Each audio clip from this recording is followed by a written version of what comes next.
Hello बच्चों, let's see this question is three identically small balls each of mass 0.1 gram are suspended at one point on silk thread having a length L is equal to 20 centimeter.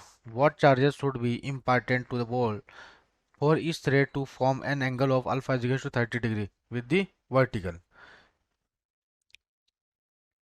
बच्चों let's see यहाँ पे हमारे पास कितनी three identical balls है, कुछ इस तरीके से रिप्रेजेंट किया हुआ है यहाँ पे। ठीक है, तो यहाँ से ये चार्ज प्लेस किए हुए हैं, this is Q Q Q. ठीक है, तो यहाँ से हम परपेंडिकुलर डिस्टेंस लेते हैं इसके हर एक पॉइंट से, है ना। तो ये वाली जो वैल्यू है बच्चों, जिस इसको एज्यूम कर लेते हैं हम आर, स्मॉल आर। और मास कितना गिवन है, मास है हमारे पास 0.1, 0.1 इंटू 10⁻³ किलोग्राम। ठीक है, या फिर मैं जिसको बोल सकता हूँ 10⁻⁴ किलोग्राम। क्लियर। तो बच्चों यहाँ पे जो हमें दे रखा है स्मॉल बॉल्स, है ना। तो अब अब यहाँ पे एल इज 20 सेंटीमीटर गिवन है। तो बच्चों यहाँ से यदि मैं बात करूँ, इस पे एक परपेंडिकुलर लाइन डालूँ यहाँ पे इस तरीके से, और ये एज्यूम कर लेते हैं हम, यदि थीटा इज इक्वल टू क्या है, दिस इज 30 डिग्री, कुछ इस तरह से राइट एंगल ट्राइंगल के अंदर। तो मतलब यहाँ से एक एंगल बनाता हूँ मैं कुछ इस तरीके से, ये वाला ट्राइंगल। ठीक है, तो इस वाले पॉइंट को, यहाँ से ये वाला पॉइंट हम मान लेते हैं, एज्यूम कर लेते हैं कि ये यहाँ से मैंने ट्राइंगल बनाया कुछ इस तरीके से। ठीक है, यहाँ पे ड्रॉ कर दिया। ठीक है, था दिस इज 30 डिग्री, है ना। तो पूरा 60 डिग्री होता है राइट एंगल, मतलब इक्विलेटरल ट्राइंगल के अंदर। तो ये है हमारे पास एल, ये पूरी लेंथ कितनी है, दिस इज एल। यहाँ से यहाँ तक की लेंथ कितनी है, दिस इज एल, है ना, एल। और ये कितनी है, दिस इज स्मॉल आर, है ना, एल स्मॉल आर। तो साइन 30 की वैल्यू क्या जाएगी, साइन 30 इज इक्वल टू जाएगा हमारे पास जैसे एल आर बाय एल, है ना, आर बाय एल। तो आर बाय एल, तो आर इज इक्वल टू कितना जाएगा, जैसे L/2। और एल कितना दे रखा है, दिस इज 20 सेंटीमीटर, तो ये हो जाएगा 10 सेंटीमीटर, 0.1 मीटर। तो आर की वैल्यू कितनी आ जाएगी, 0.1 मीटर। आफ्टर देन बच्चों यहाँ पे जो इस तरीके से एक और जो डायग्राम गिवन है, इस यहाँ हमारे पास इस तरीके से।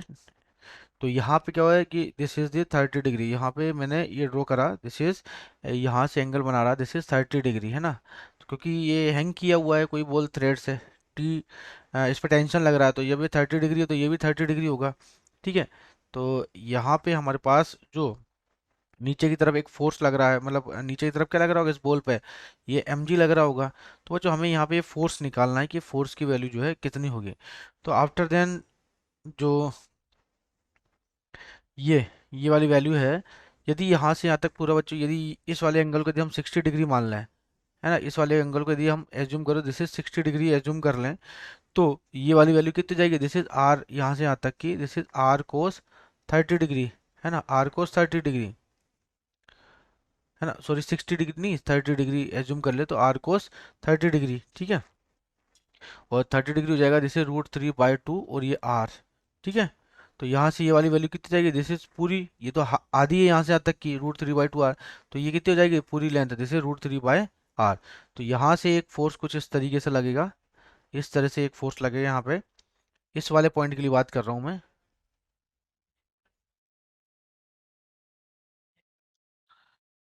इस तरीके से यहाँ पे एक फोर्स ये लगेगा, एक फोर्स ये लगेगा, है ना। इस तरह से जाएगा बच्चों, यहाँ पे एक फोर्स लग रहा होगा, यहाँ से भी एक फोर्स लग रहा होगा, तो ये भी एफ, ये भी एफ, और कितने एंगल पे, this is theta is to कितने डिग्री पे, दिस इज 60 डिग्री के एंगल पे है ना।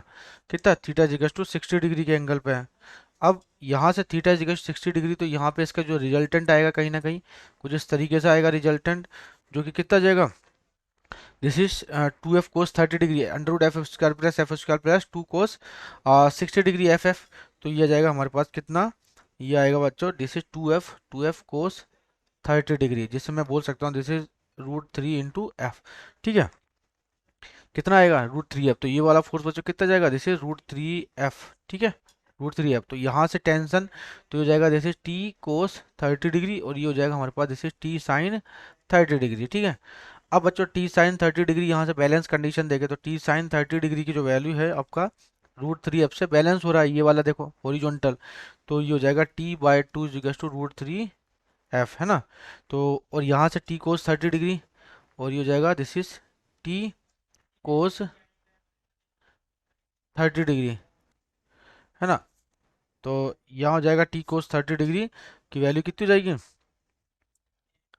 तो ये हो जाएगा जिसे एम जी से बैलेंस कर रखा है ये सेकंड, है ना। तो बच्चों इक्वेशन 1 इक्वेशन 2 को डिवाइड कर दो, 10 30 हो जाएगा, या फिर मैं इसको ले लेता, वैल्यू नहीं रखूँ, चलो यहाँ पे वैल्यू हटा देता हूँ, है ना। ये वैल्यू मैंने यहाँ से हटा दी, ठीक है।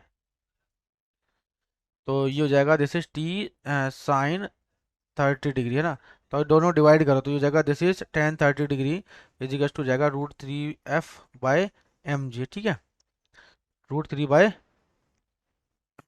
और अब हमें क्या निकालना है, फोर्स निकालना है दो चार्ज के बीच में। तो बच्चों ये दोनों चार्ज रखे तो एफ इजिकल्स टू जाएगा दिस इज के क्यू स्क्वायर अपॉन डिस्टेंस कितनी है दोनों चार्ज के बीच में, दिस इज 3r, तो ये 3r का स्क्वायर, √3r है ना, तो ये हो जाएगा 3r का स्क्वायर। तो अब ये एफ की वैल्यू यहाँ से रखो, यहाँ से एफ की वैल्यू क्या जाएगी, एफ की वैल्यू जाएगी दिस इज 1/√3, ये तो 10 30 डिग्री 1, तो 1/√3, है ना। और ये एम जी, है ना, तो ये हो जाएगा एम जी बाय √3। एफ की वैल्यू क्या जाएगी, mg/√3। सबसे पहले मैं यहाँ पे 1/√3, है ना, तो ये हो जाएगा √3 k/क्यू स्क्वायर, है ना, √3 k/क्यू स्क्वायर। और ये हो जाएगा आपका दिस इज 3r² इंटू 10⁻³ ठीक है, क्योंकि वैल्यू रख दी यहाँ पे r की वैल्यू 0.1, इसका भी स्क्वायर कर दिया हमने, ठीक है। तो यहाँ से बच्चों √3 की वैल्यू जो है कैंसिल आउट हो जाएगी, तो मेरे पास क्या हो जाएगा यहाँ पे, इसको भी √3 लिख सकता हूँ, तो ये कैंसिल आउट होकर के आपका क्यू स्क्वायर की वैल्यू आएगी जैसे r² अपॉन 9 × 10⁻9 9 × 10⁻9 इंटू 10⁻3, ठीक है। तो Q² = R², ये वैल्यू हमारे पास आ जाएगी, ठीक है। तो यहाँ से जब कैलकुलेट करूँगा 10⁻12, तो आपको पता है यहाँ पे जो स्मॉल r की वैल्यू कितनी दे रखी है, तो q अंडर रूट हो जाएगा, तो हो जाएगा 10⁻³ इंटू 10⁻⁻8, तो कितना जाएगा, this is 3.33 into 10⁻⁻8 coulomb is over answer. Clear बच्चों, बेस्ट ऑफ लक।